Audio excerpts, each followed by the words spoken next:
வணக்கம் வந்தனம் and welcome to Cricket Crazies. நான் பாவனா, இது Vishnu and KKR first flight பிடிச்சிட்டு சென்னைக்கு போறாங்க. That's right. 8 wicket வித்தியாசத்துல SRH அஹமதாபாத்ல வீழ்த்திருக்காங்க Kolkata Knight Riders. 2012 2014 ரெண்டு தடவையும் குவாலிஃபயர் 1 எப்போ KKR ஜெயிச்சிருக்காங்களோ ஃபைனலையும் ஜெயிச்சு கப்பு தூக்கி இருக்காங்க. கௌதம் கம்பீர் 2012 2014ல ஜெயிச்சாரு. அதே கௌதம் கம்பீர் இப்ப மென்டரா இருக்காரு for the Kolkata Knight Riders. Shreyas Iyer, will he be the chosen one, Vish? But before all that happy birthday. இது இன்னைக்கு வந்து பாவனோட பிறந்த நாள். அது வந்து நான் வச்சிருக்கிற பேர் என்ன, சகலகலா வல்லபி. ஸோ எல்லா டிபார்ட்மெண்ட்லயும் ஆல் ஏரியால நம்ம ஆளு கெத்து. ஸோ அப்படின்றதுனால one of the most talented people. So fortunate to call you my friend Babs, and thank you, Vish. Thank you for the heartfelt wish. onwards and upwards. ஒரு ஃபர்ஸ்ட் 15 நிமிஷம் மறந்து போயிருச்சு. ஓகேயா, அவர் வந்து ரெக்கார்டிங் எல்லாம் முடிச்சிட்டு வந்துட்டு okay boss when are we doing the show, come on tell me அப்படின்றாரு. நான் வந்து கேக் கட் பண்ணிட்டு இருக்கேன் என்னுடைய பேரண்ட்ஸோட. சரி இவன் மறந்துட்டான், இவன் அதுக்கப்புறம் பாத்துக்கலாம் அப்படின்னு நினைச்சேன். ஆனா நான் சொல்றதுக்கு முன்னாடி 10வது நிமிஷத்துல திருப்பி ஞாபகப்படுத்தி அப்படியே அவனுக்கு வந்து ரிமைண்டர் கொடுத்துட்டு எனக்கு கால் பண்ணா. நம்ம நிகழ்ச்சிக்கு வரதுக்கு முன்னாடி கரெக்டா டேட் மாறிச்சு இல்ல, இப்போ வந்து 21 கிடையாது 22 அப்படின்னு ரெஜிஸ்டர் ஆச்சு. அப்பதான் டக்கு ஞாபகத்துக்கு வந்தது. பட் ஹாப்பி பர்த்டேவா பாவ்ஸ், இனிய பிறந்த நாள் நல்வாழ்த்துக்கள். ഇനി അങ്ങോട്ടുള്ള ദിവസങ്ങളൊക്കെ മനോഹരമായിട്ട് ഇനി വരട്ടെ എന്ന് ഞാൻ പ്രാർത്ഥിക്കുന്നു. அதுக்குன்னு மனோரமாலாம் கூப்பிட்டா நான் என்னப்பா பண்ணுவேன்? டிஃபரெண்டா இருக்கட்டும், மலையாளத்துல வெயிட் பண்ணாலும் ரொம்ப பியூட்டிஃபுல்லா இருந்தது. தேங்க்ஸ். அதே மாதிரி ரொம்ப பியூட்டிஃபுல்லா இருந்துச்சு கேகேஆர் ஆல்ரவுண்ட் பெர்ஃபார்மன்ஸ். இன்ஃபேக்ட் நிறைய பேர் அவங்க எந்த லெவல்ல அவங்களுடைய ஆதிக்கத்தை செலுத்தி இருக்காங்க இந்த டோர்னமெண்ட் அப்படின்னு ஸ்லைட்டா மறந்துட்டாங்க. ஏன்னா லாஸ்ட் 2 கேம்ஸ் கேகேஆர் ரெயின்ஃபால்னால அவங்க விளையாடல. அதனால இந்த தடவை அவங்க விளையாடும் பொழுது ஆமா இல்ல இவங்க கெத்து இல்ல அப்படின்னு நம்மள வந்து யோசிக்க வச்சுட்டாங்க. மறுபடியும் 25 கோடி கொடுத்து ஒரு மிச்சல் ஸ்டாக்க வாங்கி எதுக்கு கடைசி வரைக்கும் வச்சிருக்காங்க? கண்ணா நான் யாரு, நான் அப்ப பெரிய மேடையில ப்ரூவ் பண்ணிக்கிறேன் அப்படின்னு மிச்சல் ஸ்டார்க் ப்ரூவ் பண்ணாரு பாருங்க. What was that delivery to Travis Head, unbelievable. ஆஸ்திரேலியன்ஸ்னாலே பாவ்ஸ் அவங்களுக்கு வந்து ஒரு ப்ரெஷர் சிச்சுவேஷன், ஒரு பிக் மேட்ச் அப்படின்னு சொல்லும் பொழுது அவங்க வந்து அவங்களோட ஏ கேம் கொடுத்து நம்ம பார்த்திருக்கோம். எனக்கு என்னன்னா இதே டிராவிஸ் ஹெட் நவம்பர் 19 2023 இந்த மாதிரி அவுட் ஆயிருந்தா நல்லா இருந்திருக்கும். அன்னைக்கு ஒரு செஞ்சுரி அடிச்சாரு இதே கிரவுண்ட்ல. பேட் கமின்ஸ் வந்து டீமை வந்து ஜெயிக்க வச்சாரு, உலக கோப்பையை வென்றார்கள் Australia. But an Australian did it for KKR this time around.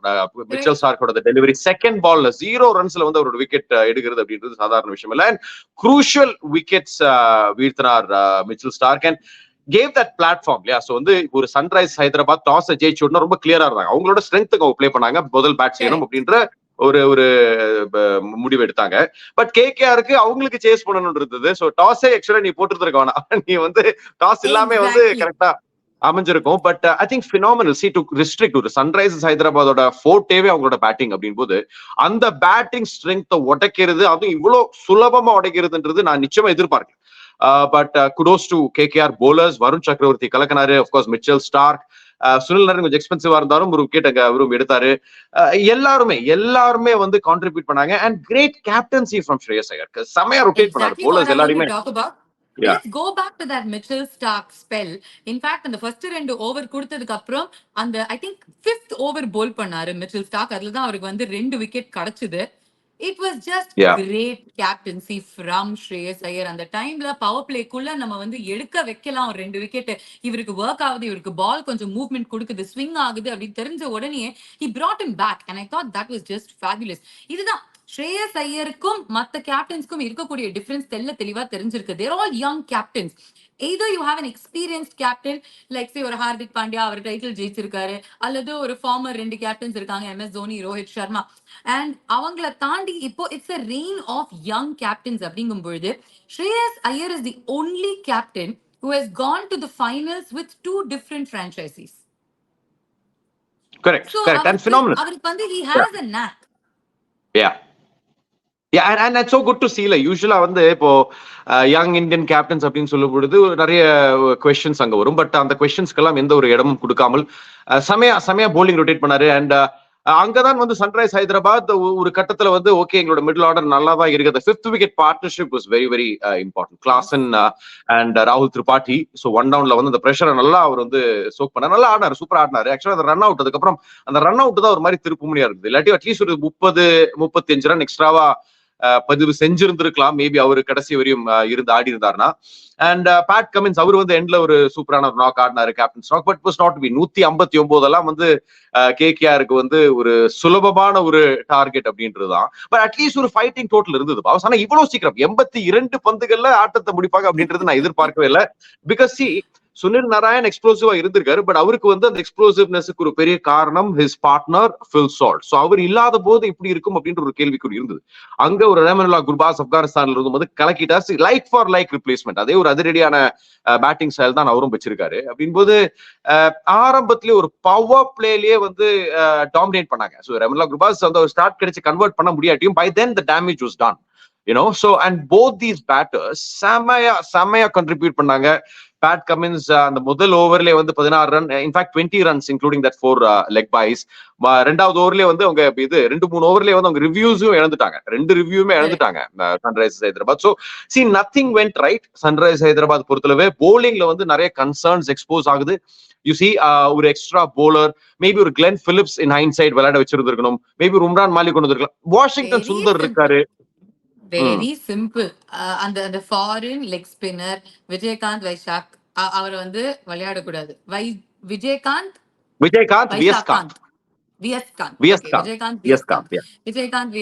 விளையாட வைக்க கூடாது. அவருடைய இடத்துல ஒரு மயங்க் மார்க்கண்டே எடுத்துட்டு வரணும் அப்படிங்கிறது என்னுடைய மயங்க் மார்க்கண்டே ஆர் நான் என்ன சொல்றேன், மயங்க் மார்க்கண்டே ஆர் வாஷிங்டன் சுந்தர். அவருக்கு வந்து அவர் வந்து உங்களுக்கு பேட்டிங்லயும் வந்து நீங்க இவ்ளோ லேட்டா இறக்கி என்ன பிரயோஜனம்னு எனக்கு தெரியல. பிகாஸ் நீங்க வந்து ஃபர்ஸ்டே அவருக்கு ஆப்பர்ச்சுனிட்டி கொடுக்கல.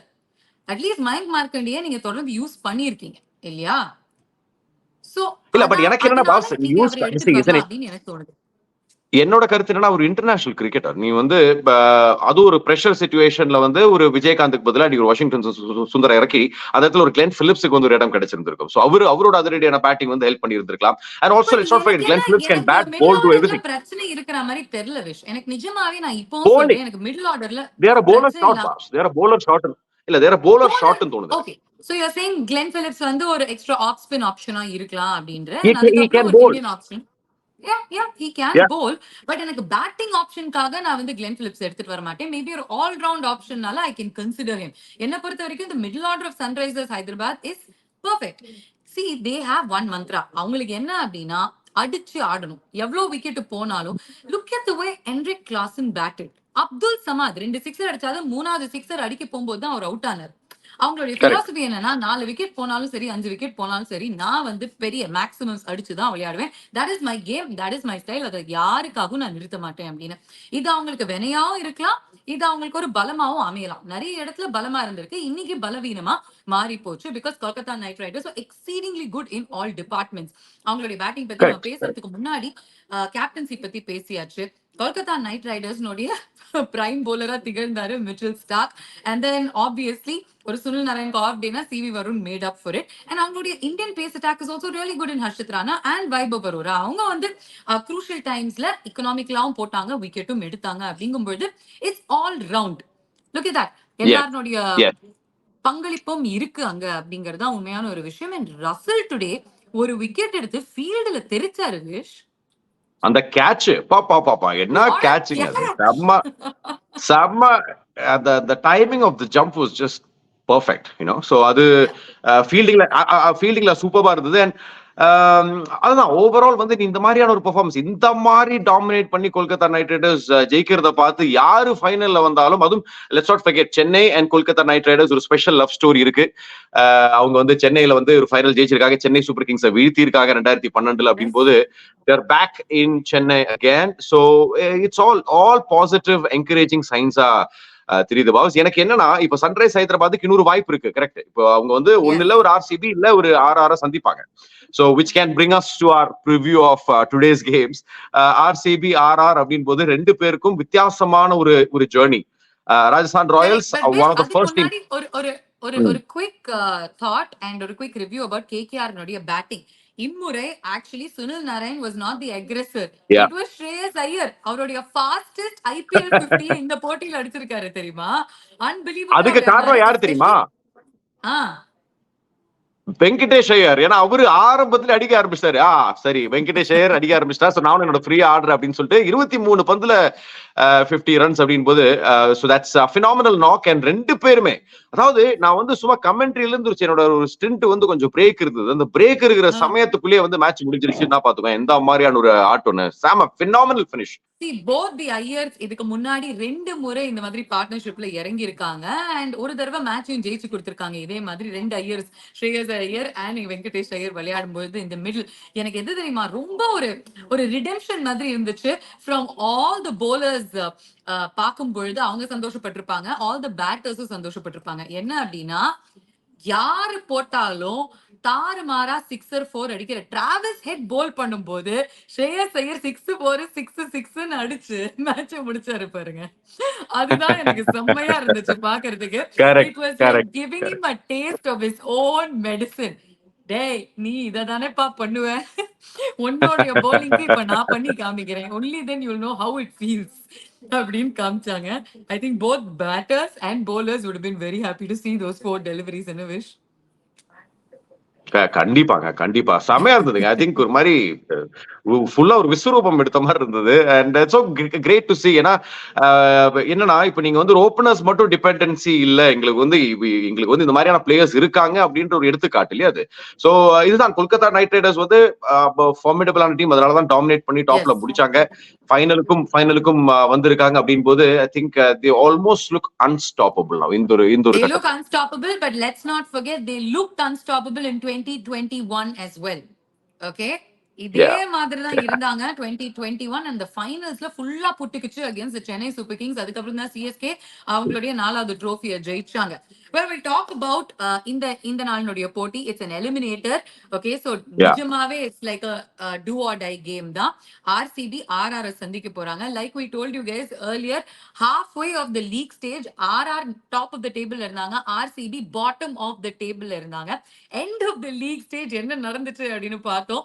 RR 3வது இடத்துல, RCB 4வது இடத்துல. It's been a miraculous comeback for the men in blue and red. Royal Challengers Bengaluru, the army is there to back them up. Ahmedabad, the world's biggest stadium, Virat Kohli will be raring to go. அந்த பக்கம் சஞ்சு சாம்சன் உடைய Rajasthan Royals 4 தொடர் தோல்விகள், போன மேட்சும் நடக்கல. What are you expecting? Contrasting journey இந்த IPL season முழுவதும். ஏன்னா one of the first teams play ஆஃபுக்கு குவாலிஃபை ஆவாங்கன்ற நம்பிக்கை கொடுத்தது ராஜஸ்தான் ராயல்ஸ். கட்டாயமா பிளே ஆஃபுக்கு வர மாட்டாங்க அப்படின்னு உறுதியா இருந்தது ஆர்சிபி. ஆனா கடைசியில பார்த்தோம்னா ஆர்சிபி வந்து பிளே ஆஃபுக்கு வந்திருக்காங்க. ஆர்ஆர் இன்ஃபேக்ட் டாமினேட் பண்ணி ஜெயிப்பாங்கன்ற இடத்துல எலிமினேட்டர் விளையாட வேண்டிய ஒரு கட்டாயம் அவங்களுக்கு ஏற்பட்டிருக்குன்னா அவங்களோட இந்த சரிவு எந்த அளவுக்கு பெருசா இருக்கு அப்படின்ற ஒரு எடுத்துக்காட்டுங்க கிளியரா தெரியுது. கடைசியா ஆர்ஆர் ஒரு மேட்ச் ஜெயிக்கும் பொழுது, அந்த ஒரு விஷயத்தை நான் திரும்ப பிளக்இன் பண்ணணும்னு நினைக்கிறேன். கடைசியா ஆர்ஆர் ஒரு மேட்ச் ஜெயிக்கும் பொழுது RCB was still at the bottom of the table. So எவ்வளவு நாள் இந்த மே மாசம் வந்து ஒரு மேட்ச் கூட அவங்க ஜெயிக்கல. சோ அப்படி இருக்கும் பொழுது இந்த வெற்றினா என்ன அப்படின்னு தெரியாம நிக்கிற Rajasthan Royals, it could be that அவங்க வந்து கரெக்டா அந்த ஒரு லா ஆஃப் ஆவரேஜஸ் படி கரெக்டா இந்த ஒரு நாள்ல வந்து அவங்களுக்கு ஃபயர் ஆச்சுன்னா நிச்சயமா வந்து நல்லா இருக்கும். பட் டெஃபினெட்லி மொமெண்டம் அப்படின்றது ரொம்ப ரொம்ப ஸ்ட்ராங்கா ஆர்சிபி பக்கம் தான் இருக்கு. எஸ்பெஷலி ஒரு Chennai Super Kings 5 time champions Chennai Super கிங்ஸை வீழ்த்தி இந்த ஒரு மேட்ச் ஆட வராங்க. சோ அந்த ஒரு எனர்ஜி அங்க கொண்டு வர ஒரு விராட் கோலியோட அக்ரெஷன் நமக்கு தெரியும். ஓவரால் டீம் எல்லாருமே வந்து பாத்தீங்கன்னா அந்த இன்டென்சிட்டியோட ஆடிக்கிட்டு இருக்கிற இந்த சமயத்துல எஸ்பெஷலி போலர்ஸ் அவங்க செமையா பேக் பண்றாங்க. பேட்டிங் அவங்களுக்கு செமையா அமையுது. ஒரு வில் ஜாக்ஸ் இல்லைனாலும் பரவாயில்ல, ஒரு மேக்ஸ்வெல் இருக்காரு அப்படின்ற ஒரு நம்பிக்கை அவர் கொடுத்திருக்காரு. ஃபாஃப் டு பிளஸி ஆரம்பத்தில் இல்லாத ஃபார்ம் வந்து தொடர்ச்சியாக 6 வெற்றிகள் அவர் ஃபார்ம் கொண்டு வந்திருக்காரு. ரஜத் பட்டிதார் ரொம்ப ரொம்ப குரூஷியலான ஒரு பிளேயர், அவரை பத்தி நம்ம நிறைய பேச மாட்டேங்கிறோம். அவரும் வந்து பாத்தீங்கன்னா பிரைம் ஃபார்ம்ல இருக்காரு. சிராஜ், யஷ் தயால் டெத் ஓவர்ல மகேந்திர சிங் தோனியை அவுட் பண்ணிருக்காரு அப்படின்னா பாத்துக்கோ. ஐ மீன் ஒரு டோட்டல் டீமா தெரியுறாங்க ஆர்சிபி. ஆர்ஆர் பேட்டிங் கன்சர்ன்ஸ் அது நிச்சயமா நம்ம சொல்லி ஆகணும். ஒரு ஜாஸ் பட்லர் இல்லாதது ஒரு டாம் காலர் கேட்மோர்னால அந்த ஒரு ஸ்பேஸை ஃபில் பண்ண முடியுமான்றது டவுட் தான். ரிவர்ஸ் ஐ மீன் லீக் ஸ்டேஜ்ல வந்து ராஜஸ்தான் ராயல்ஸ் ஜெயிச்சாங்க. But that was because of Jos Buttler's heroics. அந்த செஞ்சுரி அந்த லாஸ்ட் வரையும் அவர் நின்று ஆடி ஜெயிச்சு கொடுத்தாரு. சோ அவரு இல்ல அப்படின்றது ஒரு பெரிய ஒரு மிஸ்ஸிங் தான். யசஸ்வி ஜெய்ஸ்வால் ஃபார்ம்ல கிடையாது. ஒரு செஞ்சுரி அவர் அடிச்சிருக்காரு, but not in the prime form அப்படின் போது அதுவும் ஒரு கன்சர்ன். சோ இந்த மாதிரியான பல டிபார்ட்மெண்ட்ஸ்ல ராஜஸ்தான் ராயல்ஸ் கன்சர்ன் தெரியுது. So we'll have to just wait and watch. Rajasthan Royals literally வந்து அவங்களோட பெஸ்ட் ஆஃப் த பெஸ்ட் ஆட்டத்தை கொடுத்தாதான் ஜெயிக்கிறதுக்கான வாய்ப்பு இருக்குன்னு தோணுது. only two things. Trent Bolt first over against Faf du Plessis and Virat Kohli ரொம்ப crucial இருக்க Correct. போகுது because in the first Correct. overல wicket யாருடைய wicket எடுத்தாலும் RCB will immediately get under pressure because Rajat Patidar இருக்கட்டும், Glenn Maxwell இருக்கட்டும், Dinesh Karthik at the end இருக்கட்டும், all that is fine. but அந்த first overல wicket போச்சுனாலே பிரச்சனை. ஓகே, சோ அவங்க ரெண்டு பேருமே எப்படி ட்ரெண்ட் போல்ட்ட பார்த்து ஆடுறாங்க அப்படிங்கிறது ஒண்ணு. ரெண்டாவது, it's Yuzvendra Chahal against his former team. வெறி கொண்ட வேங்கை மாதிரி களம் இறங்குவாரு. ஆர்சிபிக்கு அவர் பர்பிள் கேப்லாம் வாங்கியிருக்காரு, ஹையஸ்ட் விக்கெட் டேக்கரா இருந்திருக்காரு. He's been the best leg spinner, actually best spinner for the Royal Challengers Bangalore. So என்னுடைய ஃபார்மர் டீமுக்கு அகேன்ஸ்டா கண்டிப்பா எனக்கு ஒரு வெற்றி வேணும் அப்படின்னு யோசிப்பாரு. ரவிச்சந்திரன் அஸ்வின் அவருடைய ப்ரீவியஸ் மேட்ச்ல தான் 3 விக்கெட் எடுத்திருந்தாரு. So for a bowler like him, அந்த one good match is good enough for him to get back into his rhythm அப்படின்னு நான் நம்புறேன். and I think Yashasvi Jaiswal is due for a big one. Yes, ஒரு century அடிச்சிருக்காரு இந்த ஒரு போட்டியில. But it's just been 1 century and everything else has just been stop and start மாதிரி தான இன்னிங்ஸ் நம்ம பார்த்திருக்கோம். so Yashasvi Jaiswal is due for a big one, but toss is going to be crucial. toss ஜெயிச்சா என்ன பண்ணும் wish before we say bye bye? Says I think இப்போ chase பண்ணதான் try பண்ணுவாங்கன்னு நினைக்கிறேன். ஐ திங்க் ஏன்னா டியூ இஸ் அ ஃபேக்டர். இன்னைக்கும் பார்த்தோம் டியூ இருந்தது. ஸோ நிச்சயமா அண்ட் ஆல்ரெடி சேஸ் பண்ணி கம்ஃபர்டபுளா ஜெயிக்கிறத நம்ம பார்த்தோம் Kolkata Knight Riders. So chasing தான் வந்து அவுட் பண்ணுவாங்கன்னு தோணுது. Yeah, so beat RR or RCB அந்த ஆப்ஷன் தான் போவாங்கன்னு தோணுது boss. I think RR will just be really upset with themselves because RCB is probably the toughest competitor at this point in time mentally. அவங்க on paper எப்படி இருக்காங்க in terms of talent and performance எப்படி இருக்காங்கன்னு தெரியாது, but they are the strongest right now mentally. அதனால RR will have their work cut out for them. எனக்கு ஒரே ஒரு விஷயம் தான், நான் RCB பிளைண்டா சப்போர்ட் பண்ண போறேன். ஏன்னா CSK தோத்துட்டு வந்திருக்காங்க RCB. they better go to Chennai, they better lift the trophy. அப்பதான் it will make it worthwhile for me. அதனால I'm going with RCB. what are your predictions? Rajasthan Royals boss. நான் வந்து நான் of course நீ வந்து என்ன சொல்றது லாஜிக்கலா நீ வந்து கேட்டேன்னா ஆஃப்கோர்ஸ் RCB வந்து ரொம்ப ஸ்ட்ராங்கா தெரியறாங்க. மொமெண்டம் RCB பக்கம் இருக்கு. எல்லா பிளேயர்ஸும் உங்களோட பீக் ஃபார்ம்ல வந்திருக்காங்க. பட் லா ஆஃப் ஆவரேஜஸ் எங்கேயாவது ஒரு இடத்துல கேட்ச் அப் ஆகும் அப்படின்ற ஒரு விஷயம் தான் என்ன பொறுத்தளவு. அண்ட் ராஜஸ்தான் ராயல்ஸ் ஒரு சஞ்சு சாம்சனோட பேட்ல இருந்தும் ஒரு பெரிய நாக் ஒன்று வந்துருச்சுன்னு வச்சுக்கோங்க. It's gonna be almost difficult to stop Rajasthan Royals victory. So Sanju Samson அவர் ஒரு பெரிய ரோல் பிளே பண்ணுவாரு அண்ட் ராஜஸ்தான் ராயல்ஸ் ஜெயிப்பாங்க அப்படின்ற ப்ரெடிக்ஷனோட நான் போறேன். That also I don't mind. எனக்கு ரெண்டு டீம்ஸுமே பிடிக்கும். எனக்கு சஞ்சு சாம்சன் அண்ட் ராஜஸ்தான் ராயல்ஸ் ரொம்ப பிடிக்கும். In fact they played really good cricket up until the last couple of weeks. So may the best team win. நமக்கு ஒண்ணுமே கிடையாது, டென்ஷன் இல்லாம பார்க்கலாம். and we will be here to review the game. மக்களின் குரல்ல நீங்க prediction கரெக்டா பண்ணீங்கன்னா உங்களுடைய காமெண்ட்ஸ் நாங்க வந்து எடுத்துப்போம். எந்த டீம் வின் பண்ணும், ஏன் வின் பண்ணும் அப்படின்னு நீங்க வந்து ரீசன்ஸோட எங்களுக்கு predictions சொல்லுங்க. Thank you so much guys for watching Cricket Crazy. Thank you Vish and thank you. Thank you boss. Happy birthday.